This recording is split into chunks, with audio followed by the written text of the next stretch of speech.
There's this moment from last Christmas that I keep replaying in my head, mostly because I never saw it coming. Not like that, not in front of everyone, and certainly not with that smug little smirk on her face, like she'd finally won something. But before I get too far ahead of myself, let me back up and tell you how we got there. My name's Riley, I'm 29, and if you were to meet me, you probably wouldn't guess what I do for a living.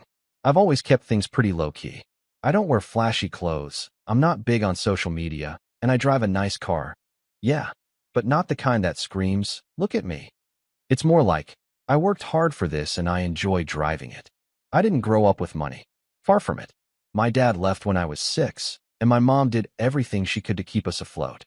My older brother, Jake, is 31, and while we were close as kids, something shifted after high school. He became obsessed with status, labels, brands, appearances. I remember he once used a month's rent on a designer belt just because some guy at a party said his clothes looked Walmart basic. That was kind of the turning point. Now here's the thing about Jake. He's got charm, no doubt. That smooth, social kind of charisma that makes people overlook red flags because he's just so fun. He always knew how to say the right thing at the right time, especially around family. And my Aunt Valerie, absolutely adored him. I think part of her always wanted a son like Jake. Sophisticated, polished, ambitious. She never really knew how to talk to me. I was too quiet, too bookish, and as she liked to say with a tight smile, very practical, just like your mother. That wasn't a compliment. To Aunt Valerie, my mom represented the struggle she wanted to distance herself from. Valerie married well. Her husband, Charles, came from old money. Nothing crazy, but enough to give her the lifestyle she always craved. And she wanted Jake to mirror that world. So when he started dressing the part and talking about networking and investing and manifesting his dream life, Valerie ate it up. She didn't know the half of it. Jake's business ventures were mostly smoke and mirrors, drop-shipping schemes, crypto hustles, the occasional MLM he tried to rope me into and failed. Meanwhile, I was working brutal hours in tech, saving religiously, investing smartly, and eventually founded a SaaS company that took off. It wasn't overnight, and it wasn't sexy, but it was mine. I never told the family much about it. They never asked. They just assumed I was doing okay, and that was fine with me. But last Christmas, things reached a boiling point, and it all started with one look, one smirk, and one flashy car parked in the snow-covered driveway. See, last Christmas was the first time in a while that the entire extended family was getting together again. Aunt Valerie was hosting, of course. Her holiday parties were like mini galas, full of weirdly expensive cheese boards, string quartet playlists, and a dress code that wasn't explicitly stated but heavily implied. I pulled into the driveway a few minutes late, as usual, in my car. A midnight blue McLaren 720S. I debated driving something else, maybe renting a sedan just to avoid the questions, but I was tired of hiding. Not because I wanted to brag. I just didn't want to shrink anymore. I parked near the front walkway, figuring I'd move it if someone needed the space. When I walked in, the warmth of the house hit me first, roasting turkey, cinnamon, pine from the massive tree in the foyer. Then came the noise. Laughter, chatter, clinking glasses. The usual holiday chaos. I found my mom in the kitchen, helping Valerie with some tray of puff pastries. She looked a little flustered, but happy to see me. Valerie barely acknowledged me, offering a distracted, "Oh, you made it," without looking up.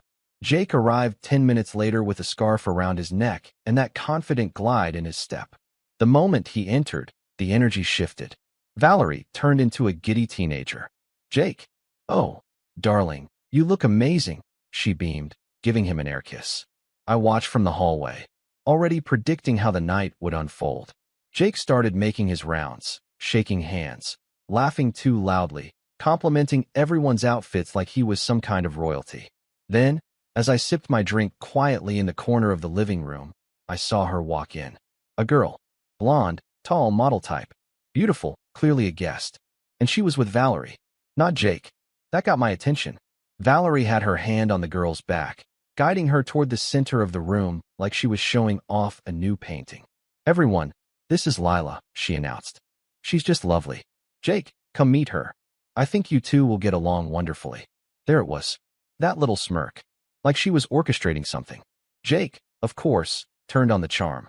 "Well, now, This party just got a whole lot more interesting, he said, offering Lila his hand. Lila blushed and smiled, clearly flattered. Valerie stood back, sipping her wine with satisfaction like a puppeteer watching her marionettes dance. That's when she said it. Casually, almost offhand, but loud enough for the room to hear. And of course, Lila, I'm sure you noticed the car out front. That's Jake's. He's done so well for himself. There was a pause. A moment where everyone glanced at me. Maybe it was instinct. Maybe it was the way I smiled, just barely. But I saw it. The tension. I put down my glass, walked over, and said it just loud enough, just clearly enough, with that same tight smile Valerie always used on me. Oh, by the way, that car's mine, not his. The room went quiet. Not dramatically. Just that strange kind of stillness that happens when something shifts and no one knows what to say next. Lila blinked. Jake's smile faltered. Valerie's face froze. And that was just the beginning. I won't lie. Watching Aunt Valerie's expression twist like that, kinda satisfying. She tried to recover fast, but it was too late. The words had already sunk in. The silence hung heavy for a beat too long. Then my cousin Harper nervously laughed and said, "Oh wow, Riley, didn't know you were into cars like that." I gave a small shrug and said, "Yeah, it's a fun one. Got it about a year ago. I wasn't trying to make a scene. I swear I wasn't. But something in me, maybe years of being sidelined at every family event, finally decided it didn't want to sit quietly in the corner anymore." And judging by Jake's flushed cheeks and clenched jaw, I'd touched a nerve. He tried to salvage the moment with a chuckle. "Well, technically, I helped Riley test drive a few models." He leaned on me for advice. Not true. Jake doesn't know a McLaren from a Mazda. But Valerie latched on instantly. "Yes, well, you always had such an eye for the finer things, Jake." And just like that, they pivoted, trying to steer the conversation away from the embarrassing reality that her golden boy wasn't the one with the supercar. I let it go, for that moment. But something had shifted in the air. I saw it in the way Valerie kept glancing at me during dinner, like I was an unruly guest who had the nerve to speak without raising his hand. I saw it in Jake's increasingly forced laughter as he told stories that didn't quite land. And I saw it in Lila, her curiosity. She ended up sitting next to me at the dinner table, which clearly hadn't been part of Valerie's original seating plan. "So what do you do, Riley?" Lila asked as we passed around some overly sculpted cranberry dish. I gave her the short version: tech startup, software tools, automation for small businesses. "That sounds kind of brilliant," she said, sounding genuinely interested. "I've been trying to build a side hustle and always get stuck on the logistics." We chatted a bit. Nothing flirty, just easy conversation. But that didn't sit well with Jake. I could feel his eyes on us the entire time, even as he pretended to joke with our cousin on the other end of the table. Later, while dessert was being passed around, some artisanal pear tart that looked like it belonged in a museum, I stepped into the hallway to take a call. One of my partners needed a quick update on a server migration we had queued. 5 minutes tops. When I came back, I found Jake standing with Lila near the fireplace, speaking low but animated. She looked uncomfortable, arms crossed, and when she saw me, her face lit up a little. "There you are," she said quickly, walking toward me. "Jake was just telling me that you, do back-end work for his company?" I blinked. "His company?" Jake came up behind her, smiling with all his teeth. "Yeah, you know, technically, I gave Riley the first idea for his product. He just ran with it, so I like to say we're kind of co-founders. Right, bro?" I looked at him, really looked at him, and he wasn't joking. Not really. He wanted this narrative. He needed it. I turned to Lila. "That's not true," I said calmly. "He didn't help build anything. We had one lunch 2 years ago where he said I should make an app like Tinder for dog walkers. That's about as far as his input went." Jake's eyes flared. "Come on, man, it was a joke. Why are you being so dramatic?" Lila raised an eyebrow, then glanced between us. "Wow. Okay. Bit of a different story there." She turned and wandered back toward the dining room. I followed at a slower pace, but before I could get far, Jake grabbed my arm, not hard, but enough to get my attention. "You trying to embarrass me, huh?" he hissed, his voice low. I pulled my arm back. "You did that all on your own." That was the moment, the one where things cracked open. I saw it in his face. This wasn't just about the car, or Lila, or even the company. It was about years. Years of pretending he was ahead, while I quietly built a life he couldn't fake his way into. And now he couldn't stand that the illusion was falling apart. Not in front of Valerie. Not in front of Lila. Not in front of the whole family who had worshipped the version of him they thought they knew. For the next few hours, he avoided me. Valerie didn't. She kept finding little ways to jab. I guess some people measure success in engines, she said at one point, sipping wine. Others in how they carry themselves. I just smiled. I knew her game, and I wasn't going to play defense anymore. A few days after Christmas, I got a call from my mom. She sounded hesitant. Sweetheart, did you tell anyone about that condo you're looking at? I hadn't. Not really. Just a quick mention to my cousin Harper in passing, that I was thinking of buying something downtown, closer to work. Why? I asked. Mom sighed. Because Valerie told everyone at brunch today that Jake was buying a new penthouse next month, and she described the one you showed me pictures of, down to the marble kitchen island. I sat down, stunned. What? She said Jake was just waiting for the final paperwork, that he's been working on a quiet acquisition.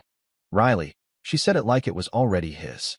It was surreal, like I was watching someone rewrite my life in real time and hand it to my brother as a gift. I wanted to believe it was just a weird misunderstanding. But deep down, I knew it wasn't. Jake had done this before. Small lies that blurred into big ones. And with Valerie egging him on, it had always worked. Until now. I tried to ignore it. I focused on work. Pushed through the end-of-year chaos. But then came the real betrayal. Mid-January, I got a message from one of my clients, a small but steady business I'd helped automate invoicing for. The owner was friendly, kind of old school, and we'd built a great rapport. His email was polite but firm. Hi Riley, I'm a bit confused. We received an outreach from someone named Jake claiming to represent your company, offering to take over our services at a discounted executive rate. Just wanted to check if this is legit. My heart dropped. I called the client immediately, and after a quick conversation, it was clear Jake had contacted not just them, but at least 2 others, pretending to be part of my company, offering deals, dropping my name, using phrases he must have picked up from me at family dinners or snooping through old emails when I'd left my laptop open during a visit. It wasn't just annoying. It was dangerous, legally and professionally. I confronted him, of course. Texted first. No answer. Called. Straight to voicemail. Finally, I showed up at his apartment. He opened the door shirtless, holding a protein shake, like it was any normal Wednesday. What's up, bro? He said, far too casually. I didn't bother with small talk. You impersonated me to my clients. That's fraud. Jake blinked, then laughed. Calm down. I was just trying to bring in more business. You should be thanking me. By lying? By offering fake deals. He shrugged. You've got plenty. Why not share the wealth a little? And that was it.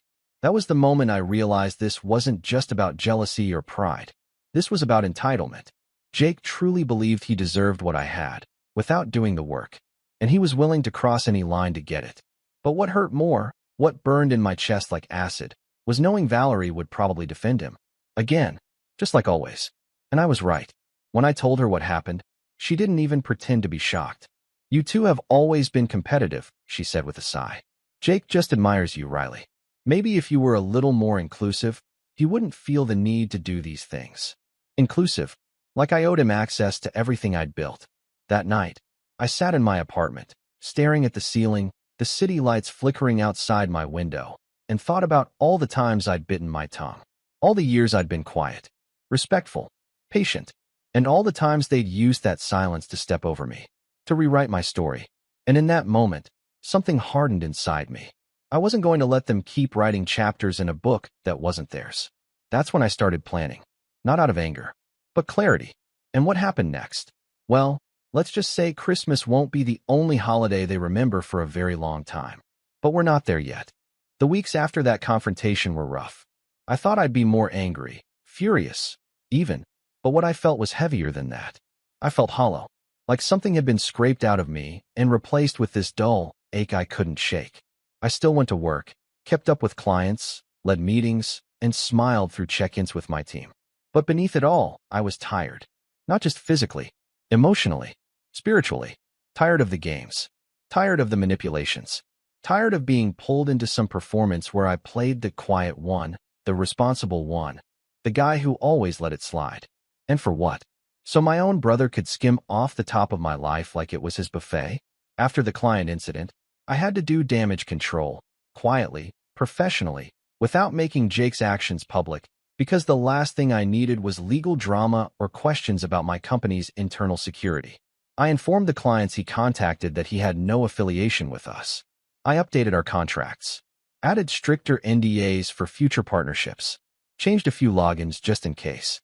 But even as I handled it all calmly, efficiently, I could feel the weight of it starting to settle in. It wasn't just business. It was personal. Deeply, bitterly personal. I didn't tell my mom everything. Just the broad strokes. I knew she'd worry, and honestly, I didn't want to make her choose between her sons. She'd always try to stay neutral, even when it was clear who was in the wrong. That was her way. Keep the peace. Avoid the drama. Sometimes I admired her for it. Other times, it frustrated me to no end. I started pulling back from the family after that. Slowly, quietly. Declined a few weekend invites. Skipped a cousin's birthday party. I needed space, not just from Jake and Valerie, but from the entire structure that had enabled them. And I didn't explain myself, which, apparently, was the worst thing I could have done, because silence leaves a vacuum, and vacuums get filled with rumors. I started hearing things secondhand, that I was burning bridges, that I was too good for the family now, that I couldn't handle a little competition. Classic gaslighting, wrapped in concern, tied with a ribbon of passive aggression. But I stayed quiet. I stayed focused. And beneath that quiet, I was building. I knew I needed to evolve, not just professionally, but personally. For years, I'd been the guy behind the curtain, the builder, the doer, the problem solver. I wasn't flashy, and I didn't care about recognition. But maybe, just maybe, that invisibility had been part of the problem. Not because I needed praise, but because it made it too easy for people like Jake to step into the spotlight and claim the stage I'd constructed with my own two hands. So I started working on something new. A side project, technically. A tool I'd been sketching out for over a year, but never found the time to pursue. It was meant to help creators manage digital rights, contracts, usage permissions, distribution licenses, all in one intuitive platform. I called it ClearFrame. And in those early months of rebuilding myself, ClearFrame became my lifeline. I poured everything into it. Late nights, early mornings, obsessively refining the UI, testing prototypes, sending drafts to a small circle of beta users. The feedback was promising. Not just cool app comments, but real enthusiasm. Where was this 6 months ago? One user wrote. I lost a client because we misunderstood our usage clause. I also hired a PR consultant, my first time doing that. She specialized in helping startups build public-facing narratives, and she pushed me to do something I'd never done before. Step out of the shadows. You're the founder, she said one afternoon on Zoom, adjusting her glasses with a smirk. Start acting like it. She helped me build a personal site, polish my LinkedIn, and prepare a few podcast appearances. And to my surprise, I liked it. Not the attention necessarily, but the clarity, the sense of ownership, the feeling of finally standing in the center of my own story. Meanwhile, the distance from my family kept growing. Jake texted me once, in February. No apology. No acknowledgement of what he did. Just a vague, hope things are cool. Want to grab a beer sometime? I didn't respond. Valerie emailed me the following week. It was a long message that somehow managed to sound both concerned and condescending at the same time. She wrote about how family bonds are sacred, how resentment only breeds more pain, and how Jake is willing to forgive and forget if you are. That last part got me. Like he was the one extending the olive branch. I didn't reply to her either.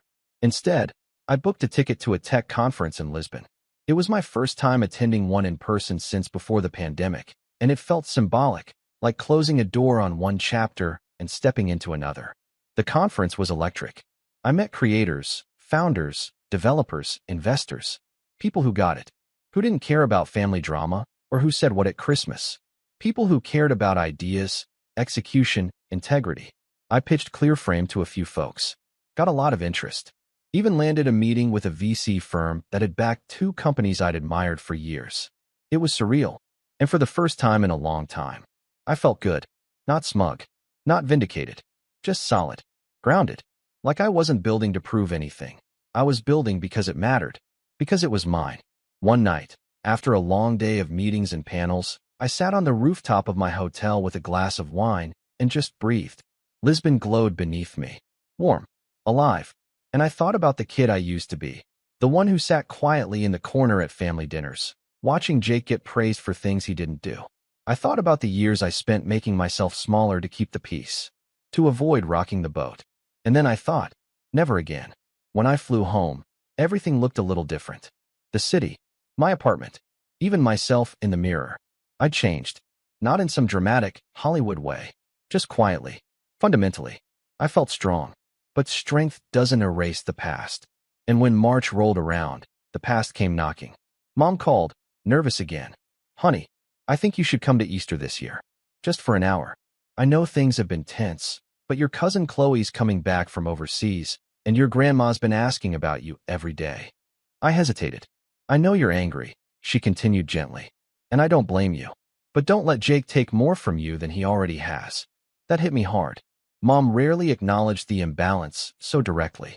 And maybe she was right. Maybe staying away gave them more power, not less. So I said yes. 1 hour, I told myself. No drama.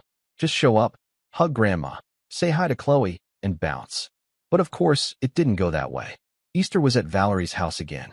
Same curated decor, same Pinterest-level food spread, same background music that sounded like it came from an overpriced spa. I wore a navy blazer, jeans, and my quiet confidence. Pulled up in a rental, not the McLaren. I didn't want the distraction. My grandma lit up when she saw me. Chloe nearly tackled me with a hug. Even my mom looked relieved. For the first 20 minutes, it was actually okay. Tense, but manageable. Then Jake walked in. He was wearing a tan suit that looked like it was tailored for someone 3 inches taller. Next to him, Lila. Yeah, that Lila. She smiled at me politely, but there was a weird tightness to it. Like we were both remembering that conversation by the fireplace months ago, but weren't sure if we were allowed to acknowledge it. Jake strutted in like he owned the place. And within minutes, he was holding court again, bragging about his latest venture, talking about meetings with industry insiders. When someone asked for specifics, he hand-waved them away. Confidential stuff, you know how it is. Then Valerie chimed in. Jake's also been working with some great new tech clients. Word is, he's stepping into a partner role with a company that's about to go global. She said it with that same smirk from Christmas. And just like that, the air shifted again. I felt it deep in my gut, because I knew what she was doing, and I knew what was coming next. Jake turned toward the center of the room and raised his glass. Actually, he said, I'd love to make a little announcement. I froze. Mom looked at me, confused. Valerie beamed. And I braced myself, because whatever he was about to say next, I knew it was going to cross a line I couldn't ignore. And this time, I wasn't going to let it slide. The glass in Jake's hand caught the afternoon light as he held it high, his voice rising just enough to command the room. All conversation died down. Forks paused halfway to mouths. I stood by the archway between the kitchen and living room, one hand in my pocket, the other clenching a chilled glass of water I hadn't touched in 10 minutes. I didn't move, didn't speak, just watched. Jake was glowing. We're trying to, anyway. That artificial confidence that's just a little too polished. Too forced. I'm thrilled to share that I've officially accepted a partnership with a brilliant up-and-coming tech company, he said, letting the words hang like mistletoe in the air. We're building something massive, something that's going to reshape how small businesses operate. We're looking at a multi-million-dollar valuation in the next 18 months. Aunt Valerie clapped lightly. A few cousins whistled. Grandma nodded approvingly, though I doubt she fully understood what he was talking about. I stood perfectly still. Jake wasn't done. You'll probably see our name soon in Forbes and a couple other media outlets. But I wanted you all to hear it here first from me. I knew that tone, that smug, self-satisfied inflection he used when he just told a lie so big it could only be swallowed whole if he said it with confidence. What stunned me wasn't the gall. It was the name he dropped next. We're called Clearframe, he added, like he'd just casually invented it yesterday. It's still in stealth mode, but you'll all be seeing a lot more of us soon. I swear I felt the air punch out of my lungs. I hadn't told the family the name of my new startup. Not once. Not even in passing. The only place he could have gotten it was through snooping, either from an old pitch deck on my desktop the last time he was over or from stalking one of my early investor meetings, maybe even using someone else's login. My jaw tensed. He'd not only stolen my company's name, he'd announced it publicly, in front of the family, as if it were his. There was a moment of silence after he finished.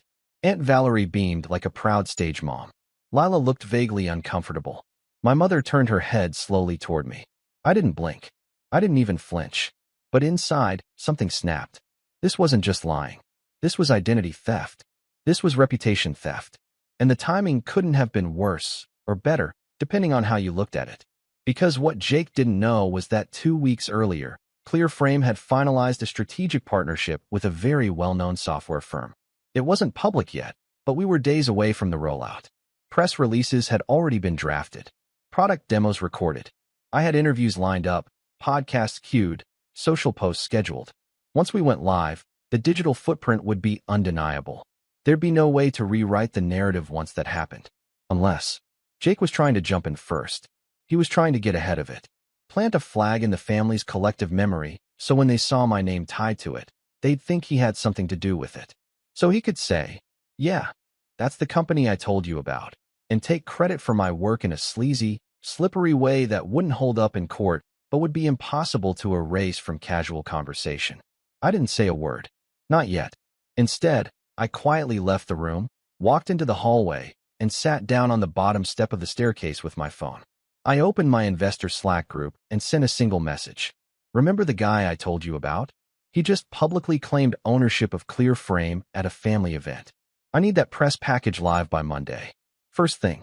And we're doing the rollout our way." The replies came instantly. "Copy that." He seriously did that?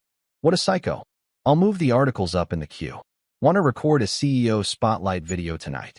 Yes. Yes, I did. That night, after the party wound down, I declined dessert and said I had a meeting. No one stopped me. But Jake smirked as I walked past. "Good luck with your back-end coding, bro," he said, loud enough for half the room to hear. "Don't forget to thank me when Clearframe goes public." I stopped, turned, smiled. "Oh, don't worry. You'll be part of the story." He didn't get it. Not yet. But he would. When I got home, I didn't even take off my shoes. I dropped my keys, threw on a clean shirt, set up my camera, and hit record. It wasn't scripted. It didn't need to be. I spoke from the heart. I introduced myself as the founder of Clearframe. I talked about why I built it, who it was for, the years of quiet work that went into the idea. I mentioned the partnerships we were rolling out, the team behind the scenes, the vision, the mission, the story. It was clear, authentic, personal, and it was mine. We sent it to every outlet we'd lined up. We posted it across our startup socials. My PR manager even arranged a feature in an upcoming tech digest. It all went live Monday morning, 8 a.m. sharp. By 8:03, it was trending on LinkedIn. By 8:10, my inbox was full of congratulations. By 8:30, I got a call from an unfamiliar number. I didn't answer. At 9 o'clock, Jake texted me. "WTF did you just do?" I left it on read. But I wasn't done. Because I didn't want just my version of the truth out there. I wanted his lies exposed. Publicly, clearly, with receipts. So I did what any good strategist does. I documented everything. Every screenshot. Every text. Every instance where Jake tried to blur the lines between his fantasies and my reality. And then I called in a favor from a friend I'd helped years ago with some back-end infrastructure. He ran a YouTube channel about tech drama, scams, fake startups, hustle bro grifters. I sent him the entire package and let him decide if it was worth telling. Spoiler, it was. He called it, "How a Fake Tech Bro Tried to Steal His Brother's Startup and Got Caught in 4K. He blurred names and faces, kept things legally clean, but the story was unmistakable. People online aren't stupid. The context, the screenshots, the Easter brunch detail? It didn't take long before people put the pieces together. Jake had wanted to ride the coattails of my success without doing the work. Instead, he became a cautionary tale. But here's the thing. I wasn't trying to ruin him. I just wanted him out of my shadow. Jake had always thrived in the gray area. Half-truths, unspoken assumptions, social manipulation. So I turned on the lights. And that's when everything began to crumble. I heard from Mom a few days later. Her voice shook when she asked, "Did you really build all that by yourself?" "Yes," I said simply. She didn't say much after that. Just that she was proud. That she was sorry she didn't see it sooner. But the best part? The absolute best moment? A week later, I got a LinkedIn message from Lila.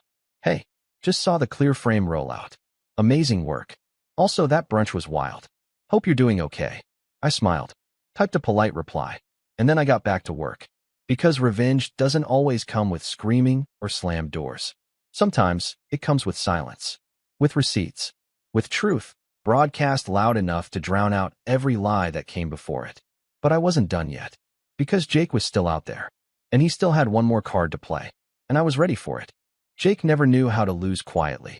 Even as the ground crumbled beneath him, he kept grasping for something, anything, to hold on to.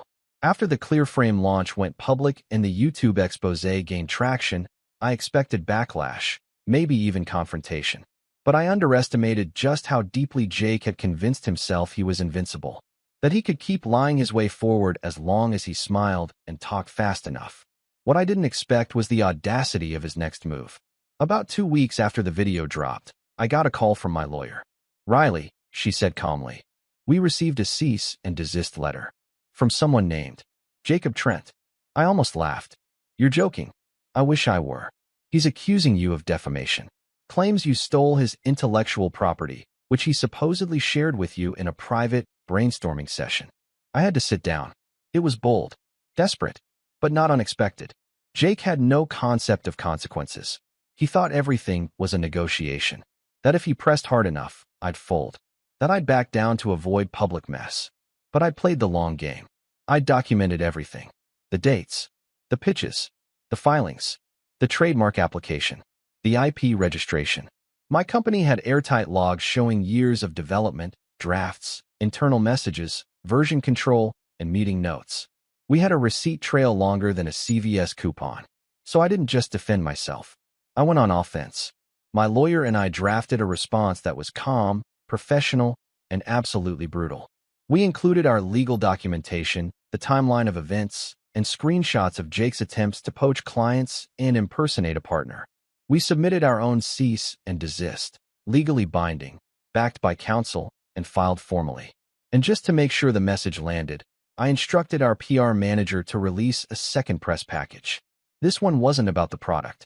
It was about integrity. The article was titled, "Building a Startup in the Age of Scammers: Why Truth Matters More Than Ever." It never named Jake directly. It didn't have to. But it outlined the growing trend of impersonation and entitlement in the startup world, especially from wannabe entrepreneurs who think charisma can replace code. It ended with a message about resilience, about standing firm when someone tries to take what you've built. It hit LinkedIn like a thunderclap. Within a day, the comments flooded in. Support, admiration, other founders sharing similar stories. And amid all that, silence from Jake. He'd gone radio silent. But behind the scenes, he wasn't done. I got word from a friend, someone Jake had tried to impress once at a networking event, that Jake was telling people I'd fabricated everything, that I was the one with the grudge, that I'd smeared him out of jealousy. It didn't matter, because lies only work when no one checks the facts. And by now, everyone was checking. He lost his consulting gig, one he'd gotten through a college friend who saw the video and put the pieces together. He got dropped from 2 speaking panels he'd never earned in the first place. And Lila? She left him. She never made it public, never made a scene. She just disappeared from his socials and reappeared in mine weeks later with a simple message. "Guess you really were the builder." I didn't respond to her romantically. That wasn't what this was about. But it felt good. Not because I won her, but because truth eventually speaks louder than charm. Valerie, on the other hand, didn't go quietly. She called my mother in a fury, demanding answers. Why would Riley humiliate Jake like this? Why couldn't he let it go? They're brothers. She was livid. My mom listened, quietly, then said something I'll never forget. "Maybe you should have taught Jake to stop taking things that weren't his." That was the end of it. I never heard from Valerie again. But my favorite part, the most poetic piece of this whole mess, came 6 weeks later. Jake tried to launch his own company. I got an email alert from a name I didn't recognize, some half-baked domain using buzzwords like synergy and disruption. But I knew it was him. It was always him. He had slapped together a website with vague language, an AI-generated logo, and a fake team of stock photo employees. And what did he call this new venture? Frameline. I laughed. Out loud. Alone in my apartment. It was so transparent. So desperate. He couldn't even come up with a name that wasn't a cheap knockoff of the very company he tried to steal. My legal team took care of it in under 48 hours. trademark infringement, intellectual property violation, domain takedown requests. We moved faster than he expected. By the third day, the website was down. The LinkedIn page had been removed. His Gmail account associated with the project was suspended. And just like that, Frameline ceased to exist. But I wasn't done yet. Because revenge, true revenge, isn't about destruction.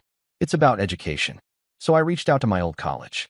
I'd been invited to speak at their entrepreneurship series before, but always turned it down. This time, I said yes.